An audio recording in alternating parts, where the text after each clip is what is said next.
Condé. Les deux chefs d'État ont échangé sur les possibilités de renforcement de la coopération entre la Guinée et la Sierra Leone.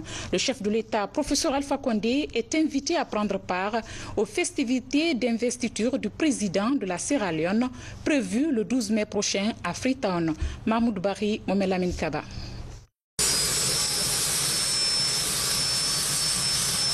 C'est à 9h30 ce mardi que l'avion transportant le président sierra-léonais, l'ancien général de brigade Julius Maada Bio, a atterri ici à l'aéroport international Conakry-Bessia. Au bas de la passerelle, professeur Alpha Condé. Ce premier déplacement du tout nouveau président de la Sierra Leone s'inscrit dans une démarche de courtoisie et de renforcement des liens déjà fructueux entre Conakry et Freetown. L'ancien général Julius Maada Bio est élu au terme des consultations présidentielles dont le premier tour a eu lieu le 7 mars dernier et le second tour le 27 mars 2018. Il va ainsi diriger ce pays de l'Afrique de l'Ouest de plus de 7 millions d'habitants. La Guinée partage plusieurs kilomètres de frontières avec la Sierra Leone et les populations des deux États entretiennent de nombreux échanges offrant du coup des opportunités et autres liens d'amitié. C'est pourquoi les deux chefs d'État vont saisir ces opportunités pour dynamiser la coopération bilatérale, renforcer la sécurité transfrontalière et promouvoir les relations d'amitié et de bon voisinage. D'ailleurs, ce premier accueil du tout nouveau président de la Sierra Leone traduit cette volonté du président de la République, professeur Alpha Condé, à travailler avec son frère et ami Maada Bio dans l'intérêt des populations guinéennes et sierra-léonaises, mais aussi dans la promotion des organisations d'intégration sous-régionale et africaine. Au salon d'honneur, les deux chefs d'État ont répondu à nos questions. Guinea and Sierra Leone are two inseparable brothers and haven't been elected. Les Guinéens et les Sierra-Léonais sont des frères inséparables liés par l'histoire.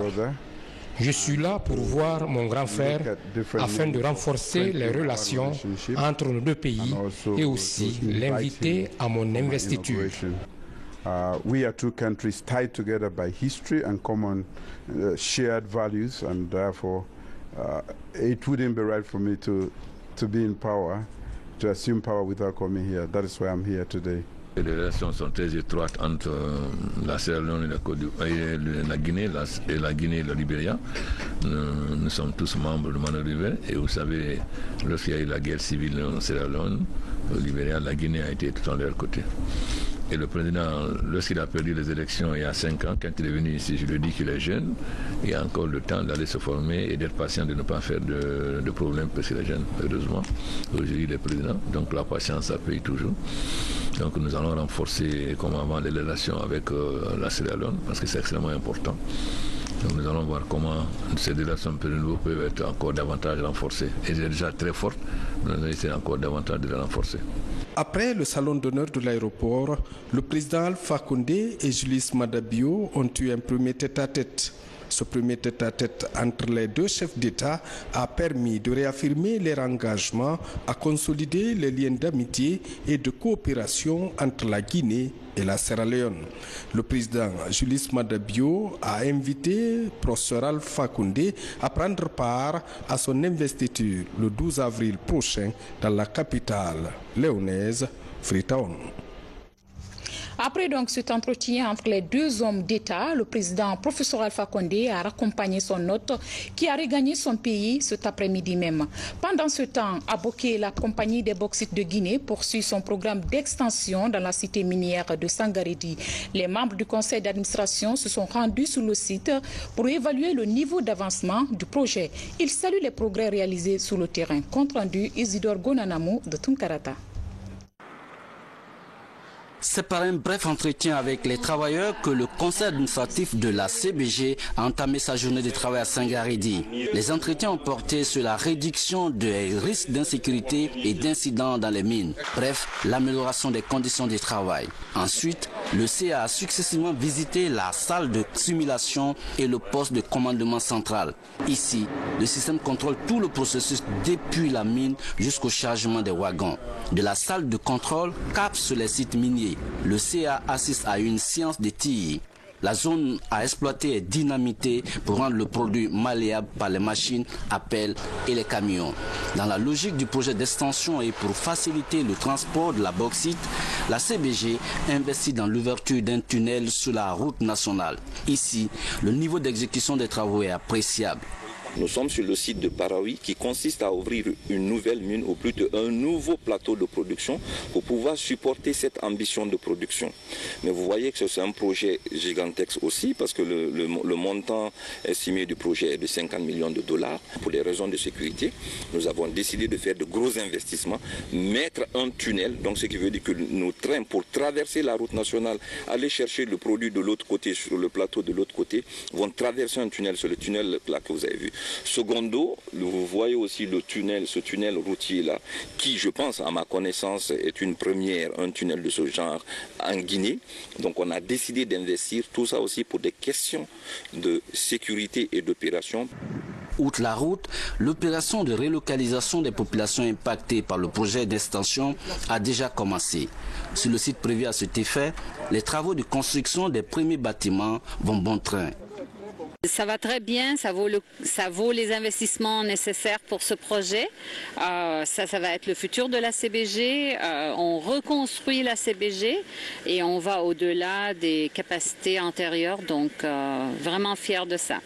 Après ce tour de terrain, les responsables de la CBG sont plus que satisfaits parce qu'au demeurant, les travaux vont bon train ici et ils estiment que dans un bref délai, la productivité de la société, de la compagnie va augmenter et il va passer de 15 millions de tonnes à plus de 19 millions de tonnes. Autre évaluation sur le terrain, il s'agit d'évaluer l'impact des projets de développement exécutés par le PACV dans les préfectures de Mamou, Dalaba et Pita. L'opération est conduite par une mission conjointe Banque mondiale AFD. La mission a également échangé avec les populations sur la gestion des financements des projets de développement. Mamadou Pate Baldé est notre correspondant à Mamou. À Mamou, Dalaba et Pita, plusieurs communes rurales ont bénéficié de l'accompagnement du programme d'appui aux collectivités villageoises dans le développement à la base. Sous financement de la Banque mondiale et de l'Agence française de développement, le PACV a réalisé des infrastructures sociales de base, notamment à Bouliuel, dans Mamou et à Brouatapi, dans la préfecture de Pita. Pour s'enquérir de la qualité des réalisations, une mission mixte PACV, Banque mondiale et l'Agence française de développement séjourne dans la région.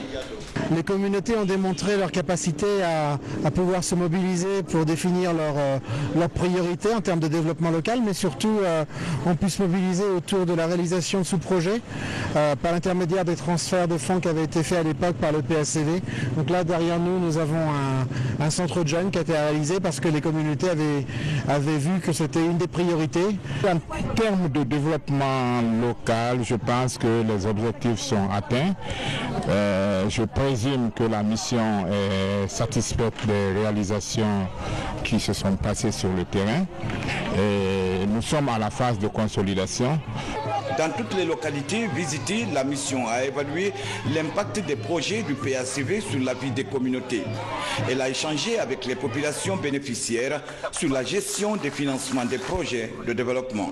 L'objet de notre visite était de voir comment accompagner l'État qui a mis en place déjà une institution qui s'appelle l'Agence nationale de financement des collectivités locales, l'ANAFIC, qui doit gérer le Fonds national de développement local, pour lequel des textes sont encore à prendre de façon à ce que tout ce qui a été fait pendant le PACV pendant 10 ans, soutenu par la Banque mondiale, le FIDA et l'AFD, soit repris par l'État.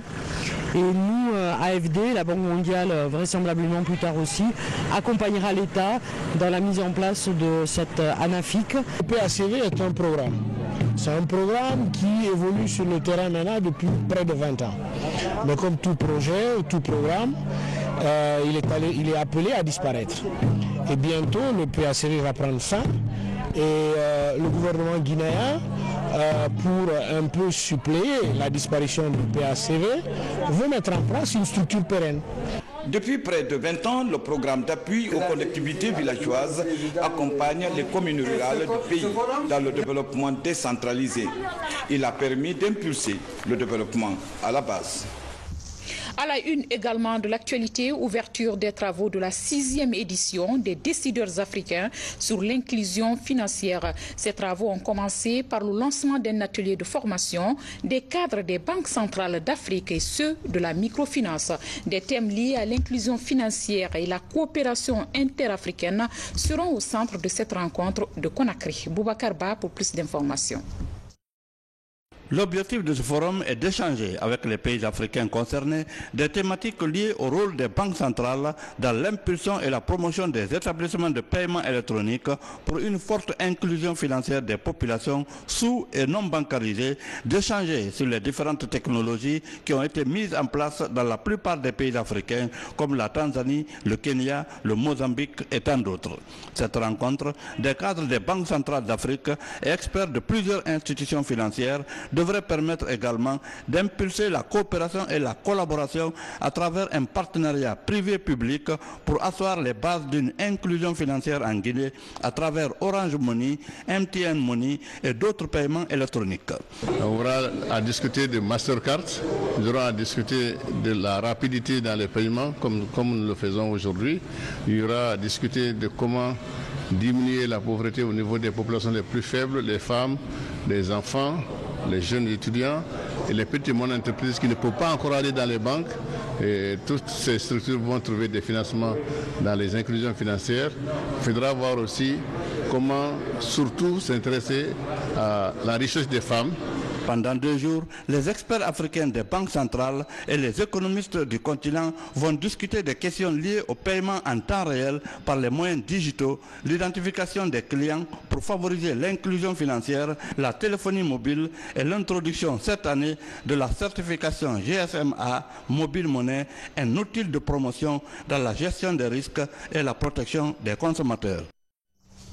Conakry abrite aussi depuis hier la 7e réunion du comité de pilotage du projet CEDEAO Union européenne sur les armes légères. Il est question pour les participants de passer en revue les activités menées par le projet, d'identifier les difficultés en vue d'envisager de nouvelles orientations pour l'atteinte des objectifs.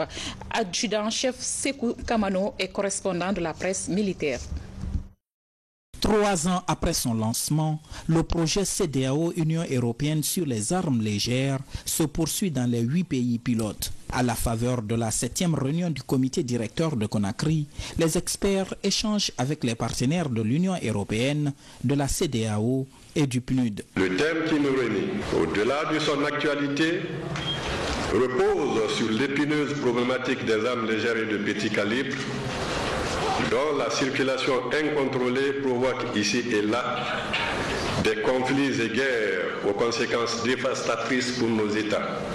Exécuté en Guinée dans les 7 préfectures de la région forestière, le projet CEDEAO Union européenne sur les armes légères vise à collecter volontairement les armes et en contrepartie à réaliser des édifices d'intérêt public au bénéfice des communautés. Le trafic des armes légères et de petit calibre ne fait pas souvent les gros titres, mais ces armes tuent chaque jour, exacerbent les conflits et engendrent une culture de la violence et de l'impunité.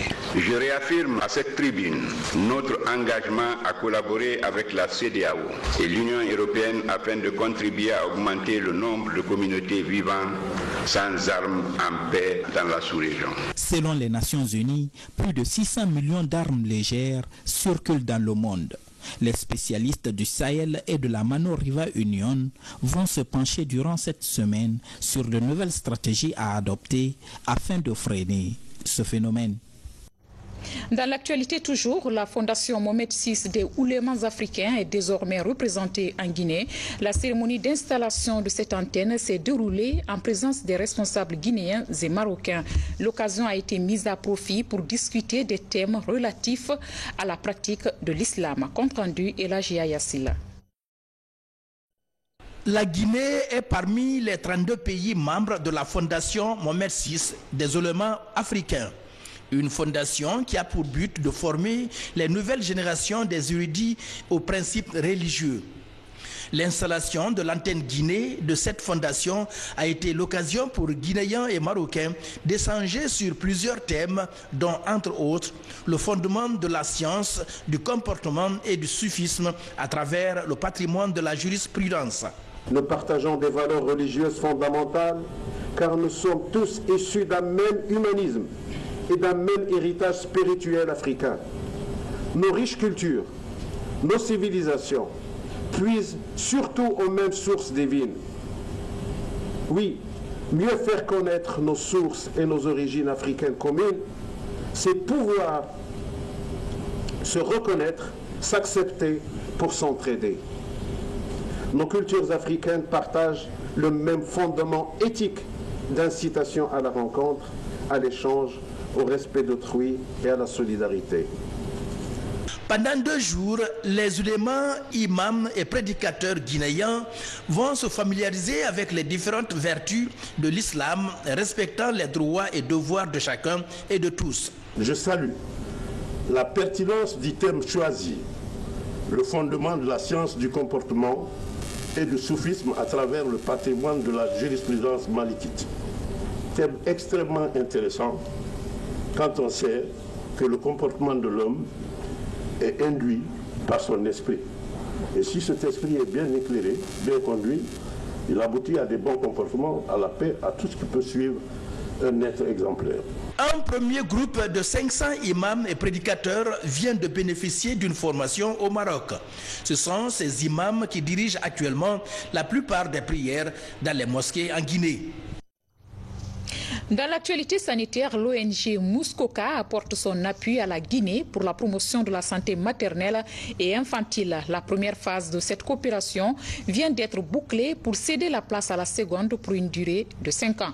Objectif, contribuer à freiner la mortalité maternelle dans notre pays. Kerno Maroufba nous fait le point. Depuis 2012, les fonds français Muskoka soutiennent la Guinée dans la mise en œuvre des interventions pour la réduction de la mortalité maternelle, néonatale et infantile. Ces actions portent sur le suivi de la grossesse, l'accouchement, l'offre de services de planification familiale et la prise en charge intégrée des maladies du nouveau-né et de l'enfant. Ces assises visent à faire un focus sur les avancées de l'exécution du projet. Programme qui est destiné à lutter contre la mortalité maternelle et infantile. Je crois que pour un bailleur, il n'y a pas de plus noble mission que de contribuer à cette réduction-là. Donc c'est le fond. Si on veut qu'un pays se développe, il faut qu'il y ait une jeunesse qui soit en bonne santé. Et pour qu'il y ait une jeunesse en bonne santé, il faut qu'elle soit que l'enfance se passe bien. La mise en œuvre de Muskoka est une aubaine pour le ministère de la Santé. Après la première phase d'exécution de ce projet, d'autres fonds sont annoncés. Des fonds qui permettront de réduire des complications obstétricales et ses corollaires de victimes. La Guinée vient de très loin. Il y a quelques années, on avait un indice de mortalité maternelle qui tournait autour de 980 pour 100 000 naissances vivantes. Aujourd'hui, en moins de 10 ans, donc au cours des 7 dernières années, on ne va pas dire que c'est seulement l'effort Muskoka, mais l'ensemble des efforts faits par le gouvernement, par ce fonds Muskoka, par la gratuité de la césarienne et des autres soins obstétricaux, on a pu presque réduire ce taux de moitié. Aujourd'hui, on est à 500 décès pour 100 000 naissances vivantes, comparé aux 980 il y a quelques années.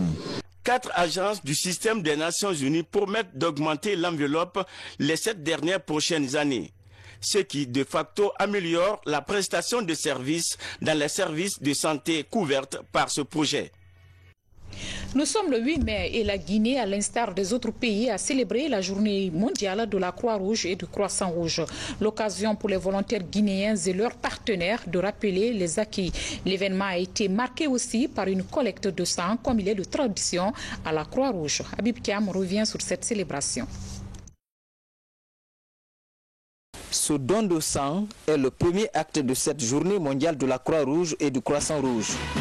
Une action de routine qui contribue aux réserves du Centre national de transfusion sanguine. On a pu collecter au cours de cette journée près de 74 poches de sang. À part même cette journée, la Croix-Rouge, à travers les comités dans les différentes communes, organise chaque 3 mois une collecte de sang. Plus de 14 millions de volontaires facilitent cette entreprise humanitaire à travers le monde. Guidés par les principes de base de l'action humanitaire, leur engagement a permis de sauver des vies dans le pays. Vous vous souvenez tous de la terrible épidémie de la maladie à virus Ebola que notre pays a connue. La Croix-Rouge guinéenne a mobilisé 17 000 volontaires pour soutenir le ministère de la Santé pour sortir de cette terrible maladie. La première convention de Genève est le seul traité au monde qui a été signé par la totalité des pays. Et c'est donc vraiment notre principe d'universalité est totalement couvert par cette unanimité que la Croix-Rouge et le Croissant-Rouge font autour de la planète. Ce 8 mai 2018 est donc l'occasion pour la Croix-Rouge guinéenne de célébrer son succès.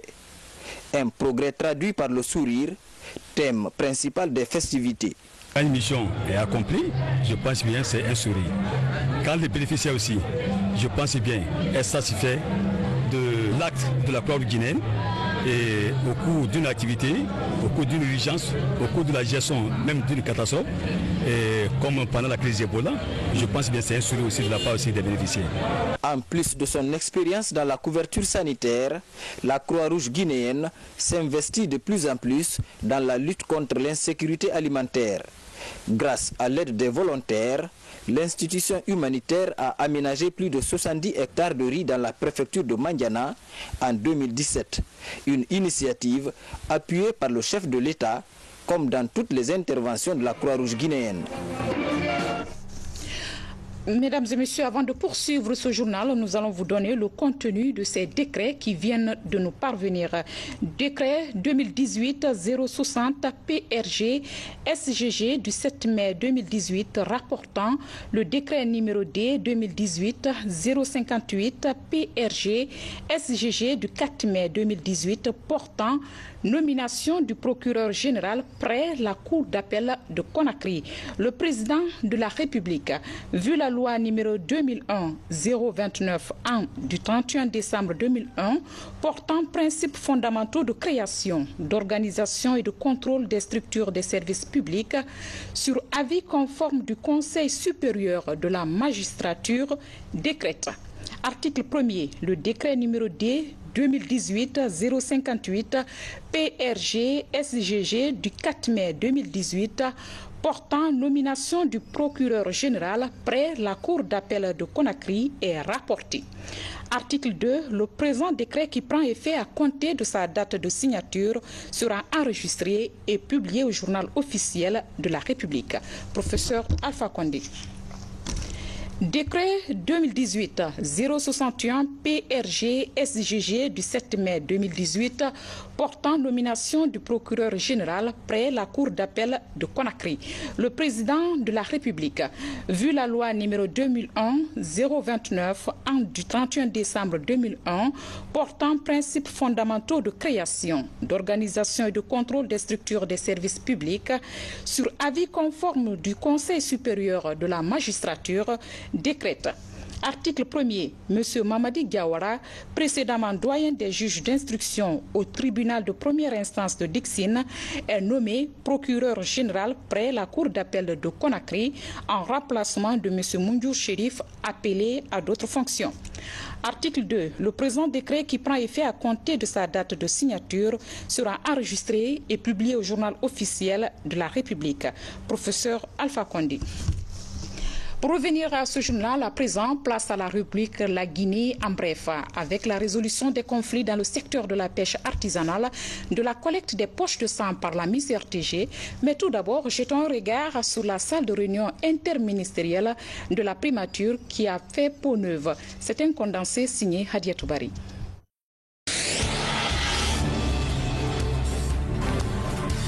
Il y a 2 mois, les différentes sessions ordinaires étaient délocalisées au niveau du palais de la Colombe, ici à Kaloum. Cela, vu les travaux de rénovation des locaux de la primature récemment initiés par les autorités. Aujourd'hui, cette salle est prête à abriter les sessions ordinaires du Conseil interministériel. Comme on le voit ici, les membres du gouvernement reviennent en vue de poursuivre les travaux du Conseil. Des travaux qui consistent à discuter et analyser plusieurs dossiers concernant l'exécution à temps de la feuille de route remise à chaque membre du gouvernement.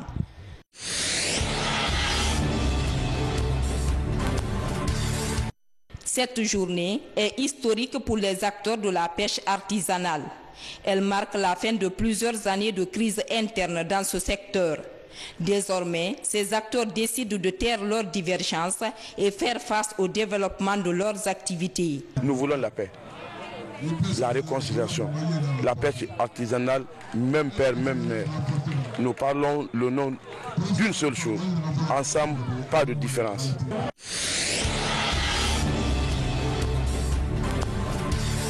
Nous qui avons le type SS, nous avons la type la plus dangereuse. Difficilement nous vivons. Je vous supplie d'accepter de faire ce don de sang pour nous sauver. Son témoignage fait froid dans le dos et plonge l'auditoire dans la tristesse. Devant ses étudiants de l'université Mahatma Gandhi, Kerno Salifou Keita drépanocytaire plaide pour sa cause et pour tout autre malade en faveur d'une collecte de sang. Une denrée d'une importance capitale pour leur survie. L'appel fait écho sur cette couche estudiantine qui afflue sous ce hangar pour offrir des poches de sang. Cette récolte des poches de sang pour les drépanocytaires est un volet du projet de société de la Miss RTG Zénab Simakan qui porte sur la lutte contre la drépanocytose. Au cours de cette année, elle envisage d'obtenir 1000 poches de sang. Étant élue Miss RTG 2018, je me propose de me mettre dans la peau des familles pour venir en faveur des malades drépanocytoses, pour réduire le taux de mortalité en Guinée.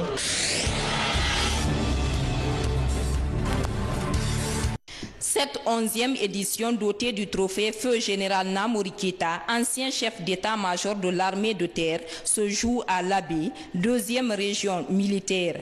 Une compétition organisée par les services des sports de l'état-major de l'armée de terre. L'événement a démarré par un carnaval géant. Toutes les autorités civiles, militaires et membres de famille du feu général Namouri et les fans du Curon ont rehaussé de leur présence cette fête sportive. La 2e région militaire qui abrite ce tournoi a l'honneur de vous signifier que les rapports entre les forces de défense, de sécurité, des autorités administratives et les populations civiles se portent très bien à l'Abbé. Anniversaire parti dans ce journal pour vous distraire un peu. De nos jours, il n'est pas donné à tous de célébrer la centaine. Elle a réussi à le faire. Adianene Foutabari, c'est son nom, vient de célébrer ses 101 ans d'anniversaire de naissance. Elle était entourée de sa famille et de ses amis. Adiarama Touré était aussi de la partie. Voici son compte rendu. Elle garde encore toute la splendeur de sa beauté d'ange. Pourtant, Adianene Foutabari célèbre ce jour ses 101 ans. En banlieue de Conakry, la cérémonie est organisée par ses enfants et petits-fils. Une première dans la vie de cette conservatrice. Si elle acceptait de couper un gâteau, Néné Fouta ne soufflera sur aucune bougie.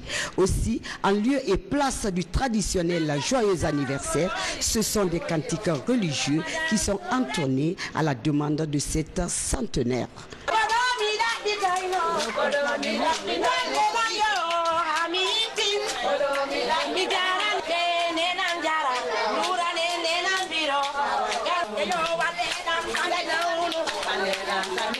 Née en 1918, Néné Foutabari est l'une des filles de l'Almami Ibrahima Souri Sabou de Mamon. Mère de 6 enfants, elle vit en ce moment avec sa dernière fille, mais retourner vivre à l'intérieur du pays est son plus grand rêve en ce moment. Elle est pacifique, incapable de faire du mal à une mouche. Nous sommes à Fugumba, à Ditine précisément, mais compte tenu de son état de santé, vraiment, le cadre est plus indiqué ici. Mais son rêve, c'est de revenir toujours là où son mari l'a laissé. Elle ne s'énerve pas, elle ne fait pas d'histoire. Elle est tout le temps en train de prier, de remercier le bon Dieu. Dans la famille de Aganene Fouta Bari, les femmes vivent longtemps. Sa petite sœur Adia Ousmane Bari a 91 ans. C'est avec plaisir qu'elle raconte son passé aux jeunes. Ça me fait un grand plaisir de l'avoir à côté de moi à cet âge. Très important. Il lui arrive souvent de parler du passé. Quand j'étais jeune, je portais des Louis XIV. J'ai été au cinéma. Tellement j'ai été au cinéma, il est arrivé à un moment où on lui a dit de ne pas payer le cinéma avec son époux. Les sœurs Bari sont prêtes à battre des records de longévité. Comme deux perles rares, elles bénéficient de l'affection et l'attention des proches. Néné Fouta Bari et Ousmane Bari restent l'un des derniers maillons de transmission des valeurs traditionnelles. Aujourd'hui, elles prient pour l'unité nationale, le développement du pays, mais aussi pour leur progéniture. Encore longue vie à Haganena Fouta Bari et meilleure santé à elle. Cette autre icône de la Guinée a fait hisser le tricolore national loin de nos frontières. Patricia Lama, la lauréate de la coiffure Kitoko, a raflé le prix de la meilleure coiffeuse africaine 2018. Revenue au pays, elle a procédé à la présentation de son trophée au public guinéen qui l'a soutenu durant tout le concours. Marie-Angélique Bangoura, Lancé Kamisoko. Juriste de formation, Patricia Lama est aujourd'hui une des grandes figures de l'art contemporain africain. Elle est sacrée meilleure coiffeuse Kitoko 2018, l'émission qui valorise les coiffures africaines de tout style. Une nouvelle qui crée l'émotion et la joie dans sa famille. Ce jour, j'ai pleuré. Quand on m'a dit, c'est un voisin d'ailleurs qui est venu en courant, il dit, est-ce que tu as suivi la télévision hier? Je dis non. Il dit, bon, c'est Chouchou qui a gagné. Il dit, comment? Vous savez, à la maison, nous l'appelons Chouchou. J'étais arrêté comme ça, ébahi. C'est vrai que c'est vrai. En guise de reconnaissance, la lauréate du concours Kitoko 2018 présente son trophée à ses clients et compatriotes. Il faut la soutenir pour que d'autres puissent emboîter ses pas. Parce que nous avons beaucoup de patriciens en Guinée. Il faut juste qu'il y ait des occasions. Même si elle est souriante, si son salon n'est pas bien et si elle ne coiffe pas très bien, personne ne va venir. Mais c'est qu'il y a vraiment du professionnalisme. C'est que moi-même, j'ai apporté beaucoup de clientes ici. Elles sont vraiment satisfaites. Tout le monde est satisfait en fait en sortant. Tu rentres et tu es inquiète. Tu te dis si ta tête elle va être jolie et tu sors, tu es vraiment satisfaite parce que tu vois que oui, ta tête est vraiment magnifique. Cette couronne est déjà un acquis. Mais le défi majeur aujourd'hui, selon Patricia, est comment léguer son savoir-faire à la nouvelle génération. L'agrandissement du salon, bien sûr, préparer la relève, parce qu'il ne faut pas que Coiffure Kitoko s'arrête seulement à Patricia. Donc il faudrait aussi qu'on prépare la relève et que d'autres coiffeuses puissent avoir le courage de vouloir aussi se présenter pour ce concours. Dans cette bataille, Patricia a évolué en solo. Pour avoir les rênes de la coiffure moderne, elle a dû se contenter de ses propres moyens en croyant à ses capacités. Comme pour dire que vouloir, c'est pouvoir. C'est une fierté. Félicitations, Patricia. Mesdames et messieurs, nous voilà au terme de ce journal. Grand merci à vous pour votre obligeante attention. Passez une excellente soirée en compagnie de nos programmes. À demain.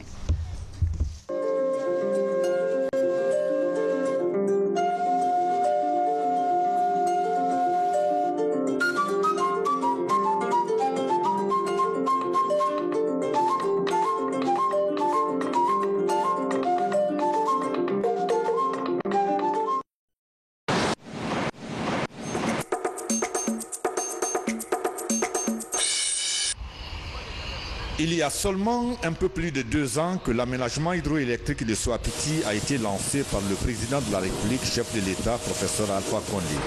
Depuis, Guinéens et Chinois de CWE, sous l'œil vigilant de Tractebel, l'ingénieur conseil français, travaillent sans répit pour construire un barrage de 450 MW sur le fleuve Concré, ici à Tondon, dans la préfecture de Dubrika. Au niveau des excavations, on est à 96%, c'est-à-dire que c'est le béton maintenant, c'est la levée du béton béton qui doit être maintenant la phase essentielle des travaux. Et même déjà au niveau de la levée du béton, de la digue de barrage, on est dans les 34%. Et le planning est observé, très bien respecté.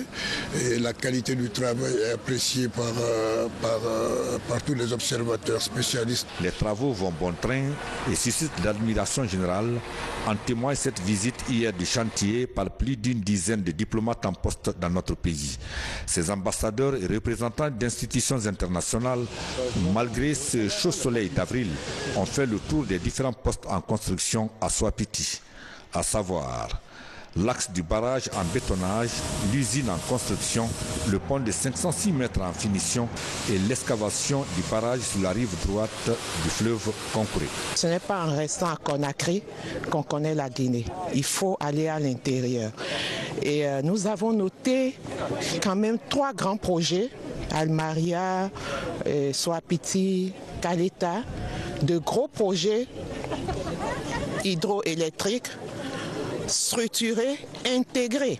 Je dis intégrés parce que c'est ce qui nous manque souvent en Afrique, les projets structurés, intégrés, où en plus de l'énergie, il y a les routes, le port en eau profonde, les routes pour le transport. Alors ça, c'est vraiment à féliciter. Et ces 3 gros projets vont permettre à la Guinée de satisfaire la demande d'énergie sur le terrain et aussi dans la sous-région. Et ça, je peux vous dire que c'est l'un des projets prioritaires de la CEDEAO qui a créé une structure d'interconnexion, surtout dans l'énergie, pour aider les pays de la sous-région à avoir assez d'énergie pour pouvoir développer leur industrie, développer les pays. Parce que, comme vous le savez, sans l'énergie, nous ne pouvons pas nous développer. Il faut qu'on développe des industries.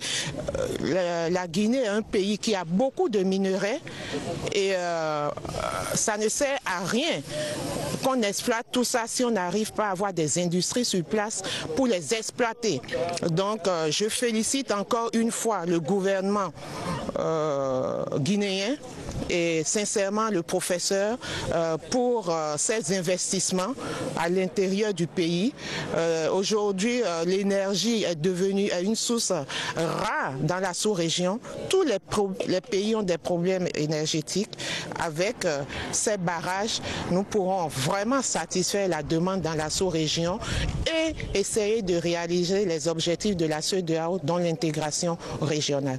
J'étais ici en 2015 pour l'ouverture de Kaleta, aussi pour la pose de la première pierre de Soapiti. Donc dans 3 ans, presque 3 ans, je dois dire que c'est impressionnant le progrès qui a été fait. On est très content de voir la capacité additionnelle qui sera fournie pour la Guinée. Évidemment, l'électricité est essentielle pour le développement économique de votre pays. Nous sommes contents de voir qu'il y a eu des études de faisabilité pour la protection de l'environnement qui ont été faites par Tractebel. Je n'ai pas vu le contenu, mais c'est bien parce que c'est important d'assurer que l'environnement soit protégé aussi dans un tel projet qui aura bien sûr un impact sur les communautés. Mais quand même, comme je vous ai dit, c'est très important de voir la capacité additionnelle pour la Guinée et nous espérons que vraiment cela va encourager et accélérer le développement économique du pays. Je vois que les travaux avancent bien. J'ai beaucoup écouté aussi ce qui a été dit aujourd'hui pour retenir tout ce qui est prévu sur le fleuve Concouré. À la fin de tous ces travaux, d'ici quelques années, on doit avoir 4 barrages sur le fleuve Concouré. Après Garafiri, d'ailleurs sur lequel nous intervenons aussi avec les financements de l'Union européenne à travers la Banque européenne d'investissement pour la rénovation. Celui-ci plus Kaleta plus Almaria. Donc la Guinée fera un grand premier pas dans la pleine exploitation de ses ressources hydroélectriques sur le fleuve Concouré, mais ça peut encore aller beaucoup plus loin par la suite. Vous savez aussi, on en a parlé aujourd'hui, Il y a un grand projet en cours aussi pour l'interconnexion de la Guinée avec tous les pays voisins. Et la Guinée a une place centrale dans la partie ouest de l'Afrique de l'Ouest. Donc aussi un rôle tant en producteur qu'en distributeur de l'énergie pour l'avenir vers les pays voisins. En plus, cela se fait de manière renouvelable. L'hydroélectricité est une forme d'énergie renouvelable, donc pourra aussi considérablement réduire la pollution actuellement liée aux centrales thermiques et en tout cas assurer un approvisionnement en électricité beaucoup plus stable que ce n'est le cas actuellement pour le peuple guinéen. Donc progressivement élargir aussi la fourniture d'électricité à l'intérieur du pays, je pense, avec le temps, dans toutes les localités de la Guinée. Nous sommes très contents de recevoir cette invitation de visiter ces 3 barrages, ce système en cascade qui peut pas seulement pour l'énergie guinéenne, mais peut aussi exporter l'énergie pour toute la région de l'Afrique de l'Ouest. Alors, ils sont le type d'investissement d'infrastructure qui prend des années. Alors, nous savons qu'on a commencé ici à Caleta. Alors, juste en 2015, on a complété cette barrage. Soit petit, c'est prévu maintenant pour 2020. Il y a une série de grands projets qui finalement, et je sais que le premier barrage que c'était fait en 5 ans. Alors ça, c'était l'un des surprises. Alors il y a toujours ces plans. Il y a ces plans qui datent, je pense, des années 50, mais finalement, on a vu la réalisation de ces projets. On voit tous ces investissements chinois qui, pour nous, c'est important aussi, les investisseurs de tout le monde. Alors, c'est vraiment impressionnant de voir le progrès qu'on a fait avec cette barrage.